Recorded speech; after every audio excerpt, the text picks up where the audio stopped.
मैं doctor Babita Solanki education department से और एजुकेशन नगरी कोटा से। इससे पहले मैं अपने विषय पे आऊँ, आज का जो हमारा मुख्य विषय है जनसंख्या और शिक्षा। जनसंख्या और शिक्षा वैसे ही है जैसे सागर मंथन से अमृत निकला है। वो अमृत की अभिलाषा देवों को भी थी और दानवों को भी थी। यहाँ भी इस चीज की अभिलाषा, जनसंख्या और शिक्षा की अभिलाषा सकारात्मक ऊर्जा के लिए भी है और नेगेटिव एनर्जी के लिए भी है। अगर हम अपनी जनसंख्या और शिक्षा का सकारात्मक इस्तेमाल करते हैं, पॉजिटिवली इसका इस्तेमाल करते हैं, तो डेफिनेटली हमारा जो समाज है एक सकारात्मक ऊर्जा को लेकर आगे बढ़ेगा और सकारात्मक रूप से डेवलपमेंट करेगा। सुबह जो हमारे सेशन हुए उसमें हमने सुना कि हमारी जो पॉपुलेशन है, मतलब अगर हम 100 का रेशो लेके चलते हैं तो उसमें से 50% वुमेन्स हैं या 50% ऐसे लोग हैं जो कि काम नहीं करते हैं, और उन 50% में से भी जो वर्कर्स जो काम कर रहे हैं उनमें से भी 25% उन लोगों के साथ लग जाते हैं जिन्हें घर से बाहर जाना है, लेकर जाना है, सामान दिलाना है या दूसरे कोई काम करवाना है। It means women's. तो ऐसा क्यों है? जब हम अपने आप को किशोरावस्था की या यूं कहूं कि सबसे युवा देश कहने के लिए हम आतुर हो रहे हैं कि भारत सबसे युवा देश है, और आज भी इस युवा देश में ऐसी पॉपुलेशन है जो सेल्फ डिपेंडेंट नहीं है, तो ये हमारे लिए गर्व का विषय नहीं है, सोचने का विषय है।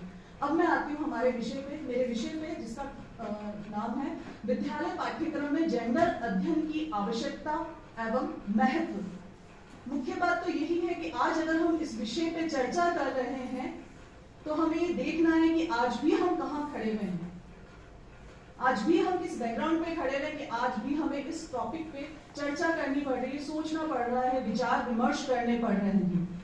जेंडर मतलब स्त्री, पुरुष और ट्रांसजेंडर, थर्ड जेंडर, जिसकी हम बात ही नहीं करते हैं थर्ड जेंडर की। अब बात आती है शिक्षा की, तो शिक्षा में भी हम बालक और बालिकाओं को ही समावेशित करते हैं। थर्ड जेंडर की बात करना तो दूर, हम सोचना भी उनके बारे में मुनासिब नहीं समझते हैं, जो कि पूरी तरह से सामाजिक होने का ही प्रमाण नहीं है। जैसा कि मैंने आपसे कहा कि शिक्षा को अगर हम जनसंख्या के साथ जोड़ करके इस्तेमाल करना चाहते हैं तो उसका सकारात्मक और नकारात्मक रूप दोनों ही हम देखने को मिलता है। हर व्यक्ति अपनी जनसंख्या बढ़ाना चाहता है और ये चाहता है कि हम अपने समाज को बढ़ाएं। तो यदि हम बात करें किन्नरों की, थर्ड जेंडर की, तो वो भी यही चाहते हैं कि हमारा समाज बढ़ेगा तो हमारा भी विकास होगा। लेकिन यदि वह समाज शिक्षा के साथ आगे बढ़ेगा तो देश के लिए विकास करेगा, देश का विकास करेगा। परंतु यदि उसी समाज को बायकॉट कर दिया जाए, इग्नोर कर दिया जाए, तो वो देश के लिए अभिशाप भी बनेगा। शिक्षा में एनसीईआरटी ने भी जोर देकर कहा है कि प्राथमिक स्तर से ही बालकों को जेंडर की एजुकेशन दी जाए, जेंडर समानता की शिक्षा दी जाए।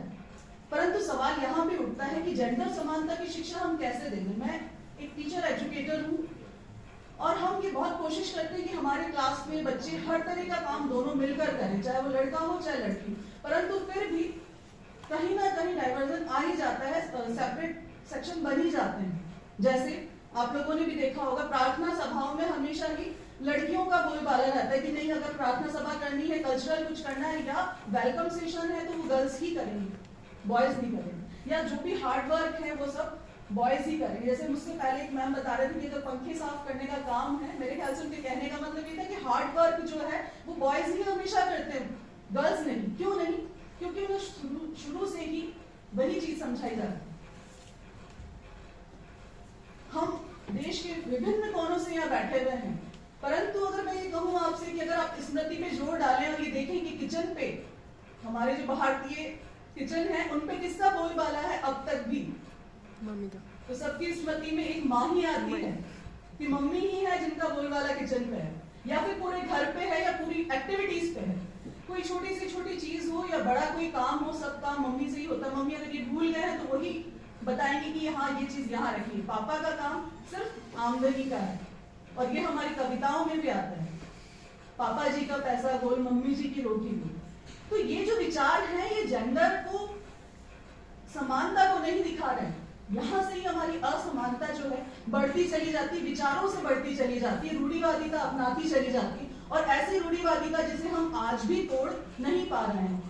पिछले दिनों एक ऑनलाइन सेशन चल रहा था, वहाँ बहुत सीनियर मैम थे, वो कह रहे थे आजकल जो है हाउस हस्बैंड का कंसेप्ट बहुत सामने आ रहा है, इससे महिलाओं को बड़ा फायदा होने वाला है। नहीं साहब, महिलाओं को कोई फायदा नहीं होने वाला, बल्कि एक चीज और ऐसी आने वाली है कि एक रूढ़ी को तो तोड़ने में हमें अब तक भी बहुत बाधाएं आ रही है और एक दूसरी रूढ़ी को हम तैयार कर रहे हैं।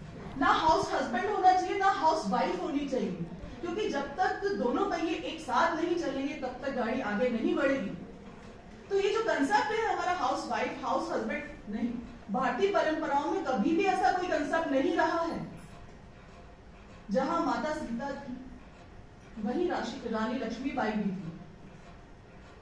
जब हम रानी लक्ष्मीबाई को सुनते हैं, खूब लड़ी मर्दानी, वो तो झांसी वाली रानी थी, तो हम गौरवान्वित हो जाते हैं, एक अलग सी एनर्जी हमें प्रफुल्लित हो जाती है कि हम भी वैसा कर सकते हैं।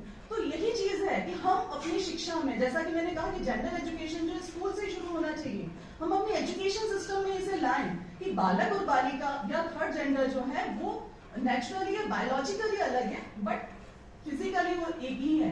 उनका वर्क करने का स्टाइल या उनकी स्टैमिना वैसी ही है जैसे दूसरे की हो सकती है, लेकिन हमें उसे याद दिलाना होगा, ये याद दिलाना होगा कि वो एक मनुष्य है, इससे पहले कि वो एक लड़का है, लड़की है या थर्ड जेंडर है, सबसे पहले वो एक मनुष्य है। आज भी हम जब यहाँ बैठे हैं, कई देश के कई कोनों से हम आए हैं, हम अकेले भी आए हैं, हम अपनी फैमिली के साथ भी आए हैं, कुछ तो ऐसे होंगे जो पहली बार बाहर निकल कर आए होंगे, लेकिन ये पहला कदम ही हमें शिक्षा में भी लेकर आना है। आज भी हमारे सिनेमा घरों में हम देखते हैं कि जो नायक है उसकी भूमिका अहम दिखाते हैं, महिला या हीरोइन जो है वो कहीं फंस गई और उसे फिर फाइट करके हीरो बचाने आएगा। क्यों हीरोइन की भूमिका ऐसी नहीं हो सकती है? अगर यही चीज हम नित्य प्रतिदिन की क्रियाओं में बालकों को दिखाएंगे तो साहब जेंडर एजुकेशन की जो हम बात कर रहे हैं वो कभी भी नहीं हो पाएगा। ये जेंडर एजुकेशन का जो सिस्टम हमें अपनाना है वो हमारी भारतीय कक्षों से ही अपनाना पड़ेगा, स्कूल से ही अपनाना पड़ेगा, और उसके लिए सबसे पहले हमें अपने बालकों को ये समझाना पड़ेगा कि बालक बालिका सब एक ही है, अलग नहीं है। जिस तरीके से प्रार्थना सभा पर बालिकाओं का कब्जा हुआ करता था और स्पोर्ट्स एरिया में बॉयज का कब्जा हुआ करता था, अब दोनों पे ही समान रूप से दोनों का ही अधिकार है। तो ये जेंडर की जब हम समाप्त करेंगे बाउंड्री लाइन को, तभी हम आगे बढ़ पाएंगे।